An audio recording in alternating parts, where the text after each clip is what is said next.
Hello everyone, and welcome to day 18 of my Advent calendar. And today I'll be talking about this little rug. And I've had this for a very long time, and ideally in this setting it would be bigger, but I don't have time to make that today. But I will show you how to make one. So here it is, my shag pile carpet. And I really like this, and I know a lot of people don't, but I do. And you can use this in any modern setting or a vintage 60s or 70s, and you could play with colors, and I'll show you how to make it, and it's a very easy technique. Now, to make it, you'll need some of this, and this is embroidery fabric or canvas, and I think it's 11 count. I did measure it, and it has 11 holes per inch or 5 on a centimeter, and you'll need big holes because we're going to be using this. Here's my old binder full of embroidery floss. I don't know, I did this one year. I have got more colors, and this time I think I'll be using blue. That'd be very nice. And I've cut a little rectangle to make a small carpet, and I've glued the sides with some tacky glue just to keep them from fraying because the ends tend to come loose. So we'll be needing the embroidery canvas, embroidery floss, an embroidery needle, and a knitting needle or another stick of that size, or you could use a pen or something like that, although the pen is fairly thick, so I prefer to use something like that. So when we start in one corner, just take your thread and leave it a little bit long so it won't come through on the other side, and then you take your knitting needle and you embroider across the knitting needle. So just go in there and make loops. And maybe you don't need the knitting needle once you know how big the loop needs to be, but in the beginning it can be a help.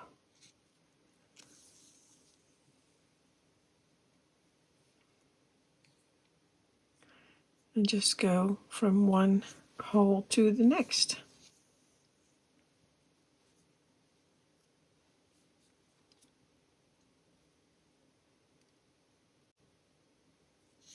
Just continue that.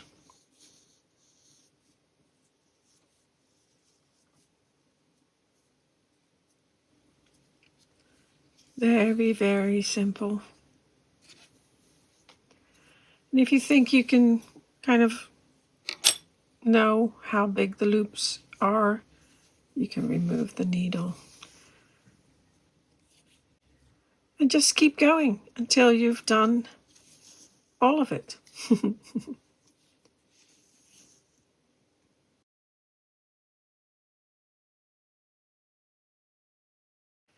Now, to get an even fuller effect, you could use 2 strands of embroidery floss on your needle, and then you'd have a very lush pile, shag pile. And I've just used one, but I think 2 would look better, and I think I used 2 on this one.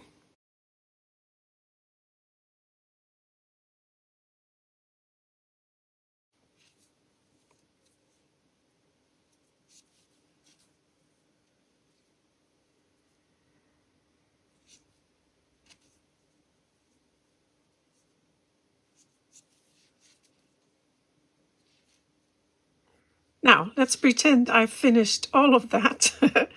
And I do think the double thread is better than the single one. Then go to the back, take some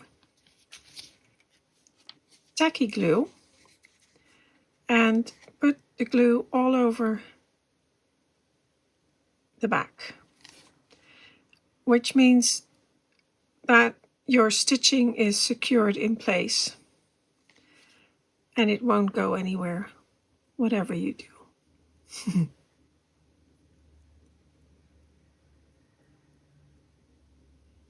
And then let that dry. And I'm using tacky glue because it remains a little bit flexible, and you can use any kind of fabric glue. Just don't use wood glues or any glues like that because they go hard and they don't remain flexible. Now, once that has dried, just turn it over and then take a pair of scissors and cut through all the loops.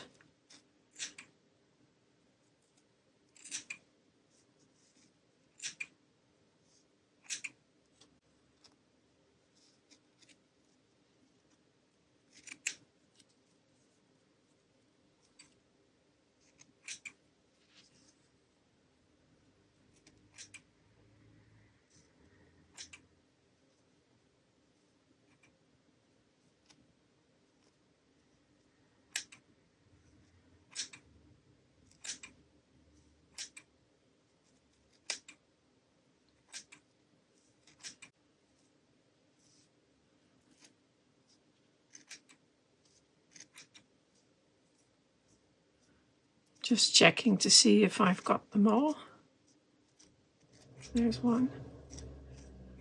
Right. Then, if you've done that, I like to go over that with a bit of an old toothbrush to separate out all the threads there. And then you can also comb out the ones that have come out. So, like that. And then you've got a very rough shag pile carpet. But then just try and keep them upright. Like that.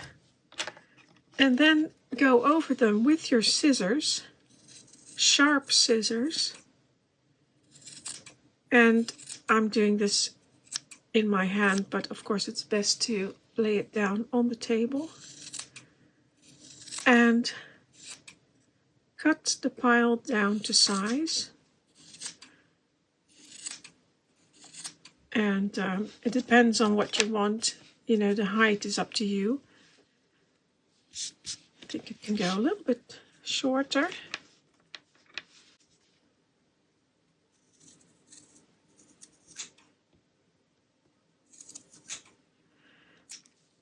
But try to go straight so that in the end you'll have a flat. When you look across it like that, it will all be at the same height.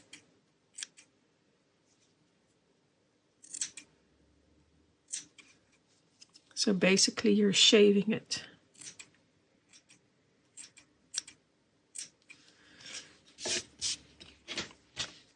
Then give it another comb, because there will always be some bits of thread. See, there's loads of them sticking out. And cut those off as well.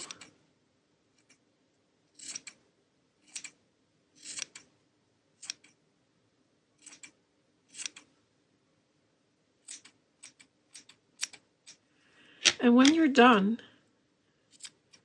you can go over it again with the brush and do that again. Repeat that step to see if there's any other ones.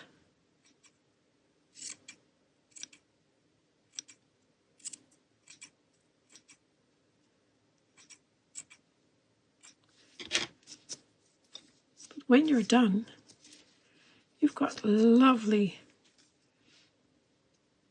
shag pile carpet. And you can see here where I used a double thread. It is a lot nicer. And it's so soft. It's really nice. So again, I'd say use a double thread. You do need quite a lot of this embroidery thread. So when you start this, make sure you have several of these skeins, and so you don't run out. But I really like this technique, and I will be using that again.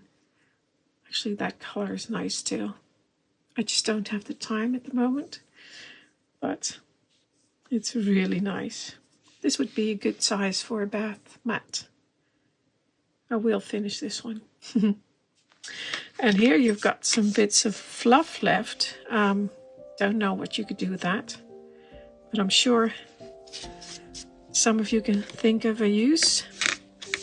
And I would not throw that away. I mean, I just put that in a little container, because if you make a carpet, you'll have lots of that. And I don't know, maybe use it to make a fur on a stuffed animal or something like that, or stuff a pillow with it. With the sand, add that to it. I don't know. Now, to finish the carpet, you can glue a bit of ribbon around the edges like I did here, and that looks very nice. Or you can just take some of your embroidery thread again and go around all of the edges like this.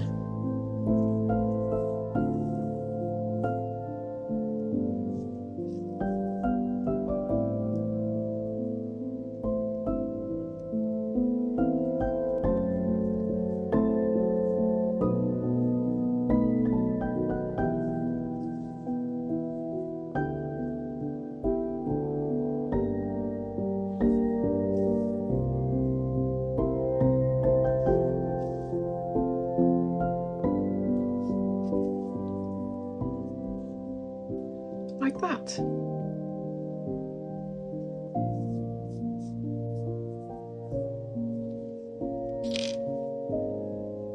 And it will look really nice either way.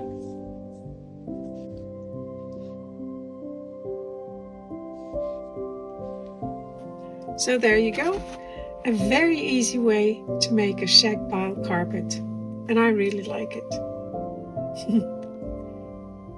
Until next time.